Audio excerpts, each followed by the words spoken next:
Viewer discretion is advised. These stories are wild, unfiltered, and full of drama. Welcome to the Judgment Zone, where no story is safe. Some are messy, some are insane, and we're here for all of it. Let's dive in.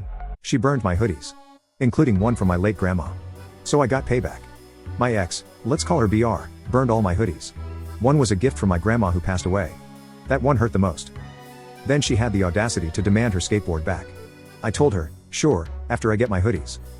But nope, she claimed she bought the skateboard herself. Meanwhile, my grandma and I paid for those hoodies. Then she threatened me. She said she would get her ex, who robbed a 7-Eleven and has killed people, to jump me. At that point, I played it cool. Okay, you'll get it back. But here is what she did not know. My friend and I went to work. We tore off grip tape, loosened and over-tightened the wheels, and even cracked the board in half. It is still in one piece. But the moment she steps on it, let's just say, she's in for a surprise. Karma's got 4 wheels and a busted deck. Turns out, the hardest part of success isn't making it, it's realizing who's not coming with you. I'm 27M, and lately, I've been questioning everything. I have a senior cybersecurity job, own nearly 1 million euros in rental properties, and take my health seriously. I've worked hard to get here, and I want to keep leveling up.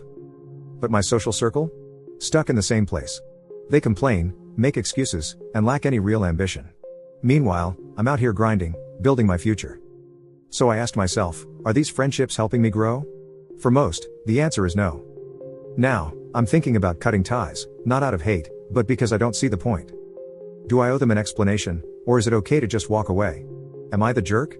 Comment below. I planned a dream trip for my boyfriend. And he got furious?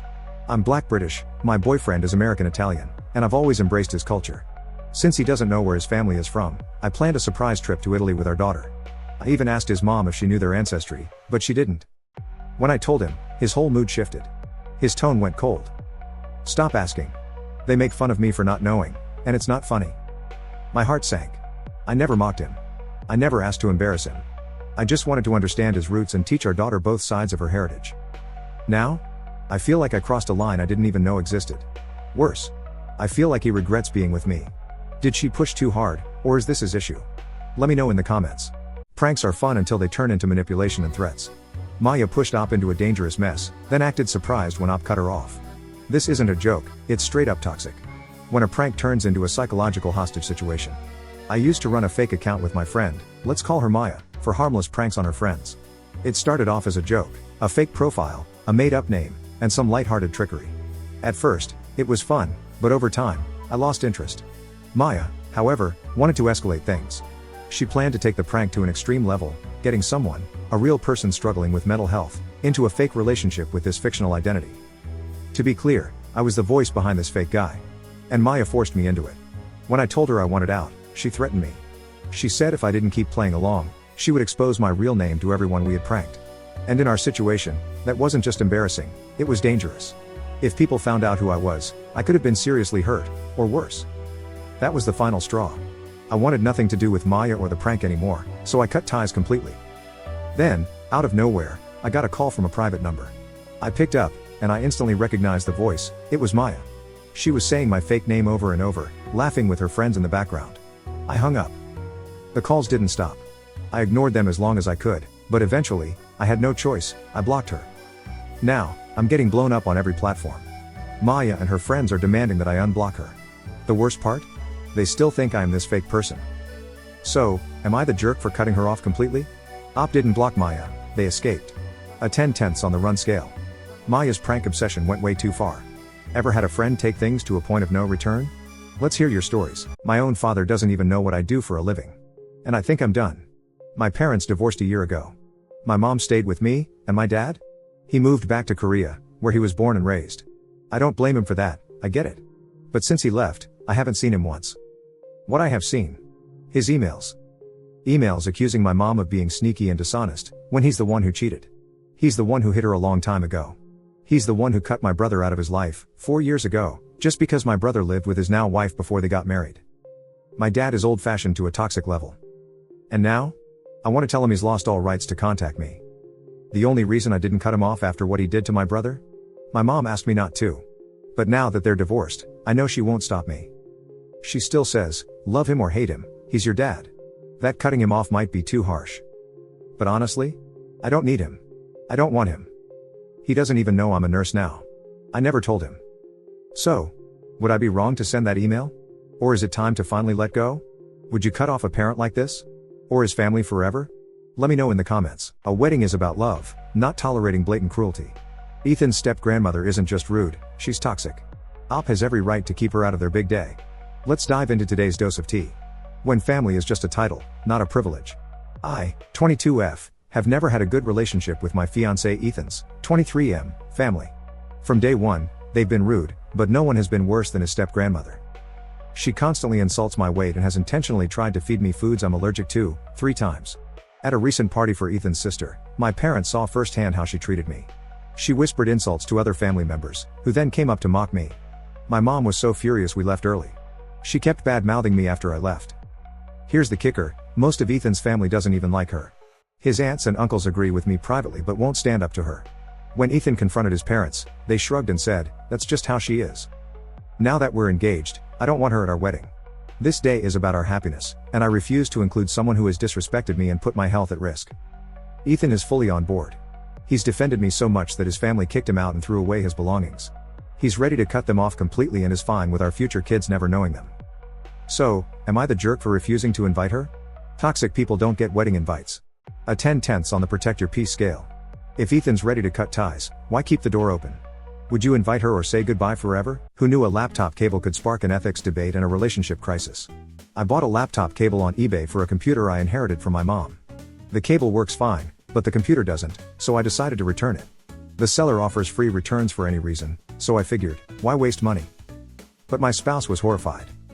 He said that since it's our mistake and there's nothing wrong with the item, we should pay for return shipping or resell it ourselves. He even accused me of being dishonest and unethical. I disagreed. It's not like I lied or planned to return it from the start.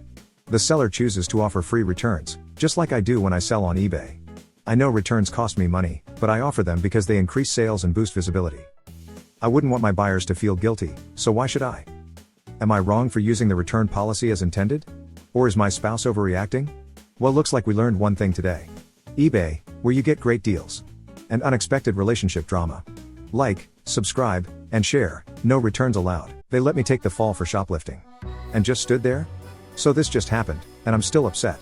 I went to IKEA with my boyfriend, 26M, and a friend, 24F. At checkout, the self-checkout line was empty, so we used it.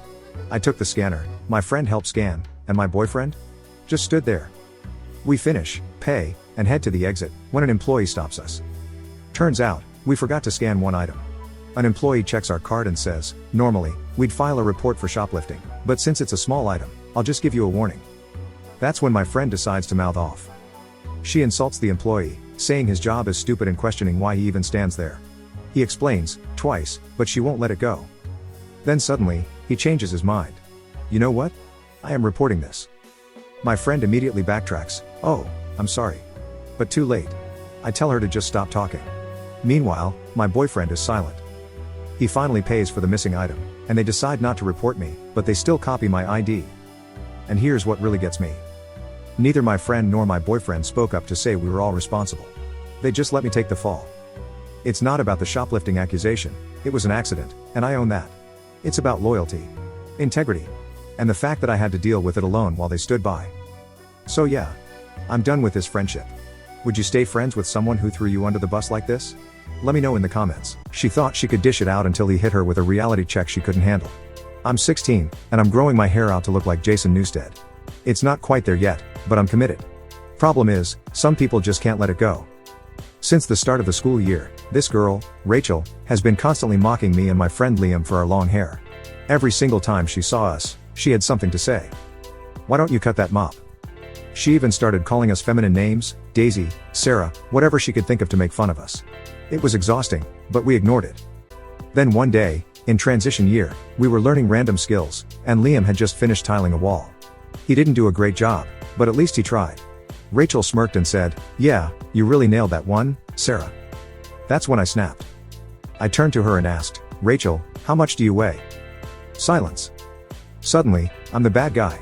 The other girls around her gasped. "Ethan, you can't say that. That's rude." Oh, now we're talking about rudeness? Rachel ran to the year head and told her I randomly insulted her. Next thing I know, I'm being called in. I told the year head everything, how she'd been bullying me and Liam for months. She looked at me and asked, "Do you really think it's acceptable to comment on a girl's weight?" I looked her right in the eye and said, "Given the context? Yes." She let me go. I went back to class. And guess what? I haven't heard a thing about it since. Did I go too far? Or did she finally get what she deserved? Let me know in the... She slapped a student. Over a calculator? We were taking an exam, and I pulled out my calculator like we always do. Suddenly, my teacher, Mrs. Y, stormed over. "You cannot use that," she snapped. I was confused. There was no warning, no announcement, just a tiny note on the whiteboard that I didn't see. She started yelling at me, going on a full rant. I tried to stay calm and said, "Miss, can you please stop yelling?" And that's when she hit me. I froze. The whole class just stared. Tears filled my eyes as I grabbed my things and went straight to the principal. The next day, Mrs. Y was gone, and we had a very nice substitute. Am I wrong for standing up for myself? Let me know in the comments. Well, that's one way to get out of grading tests. Like, subscribe, and share for more content. My dad lost everything gambling, his salary, his truck, all of it. Now? He's a truck driver. With no truck. And guess who picks him up? Not his wife. Not his other kids. Just me. Meanwhile, my mom does nothing. No plan.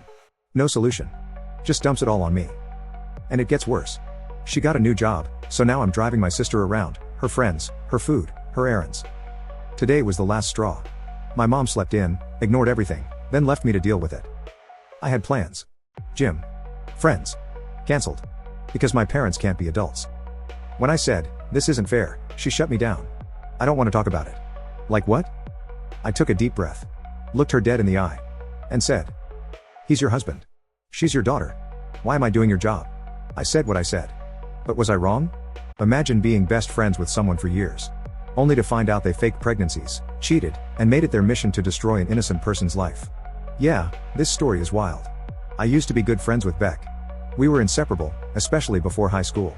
I lost count of how many times I cleaned up her messes, always bailing her out of bad situations. But at some point, I couldn't keep looking the other way. She wasn't just making reckless choices, she was hurting people. And this time, she expected me to defend her like always. But I couldn't. Not after what she did. Beck cheated on her now husband, Ken, with her ex, Mike. As if that wasn't enough, she faked 2 pregnancies, while one of our friends was actually expecting. She thrived on chaos, but the worst part? The way she went after Alex. She made fake Instagram accounts to harass her, telling her to kill herself, spreading lies, and even targeting her friends. Then she dragged me into a group chat where she and her crew plotted ways to make Alex's life miserable, blaming her for things she had nothing to do with. It didn't stop there. Every time Alex tried to move on, Beck was right behind her, whispering in people's ears, turning them against her. She had no proof, just relentless hatred. Years have passed. Alex is happy now, thriving, even. But Beck? She still can't let go. She still sends people after Alex, all because she can't stand seeing her live a good life without her. And looking back? I can't believe I ever called her my friend. Is this the most toxic friend ever? Would you have cut her off sooner? That's a wrap for the Judgment Zone. What's your take? Drop it below. And don't forget to like and subscribe. New stories every day.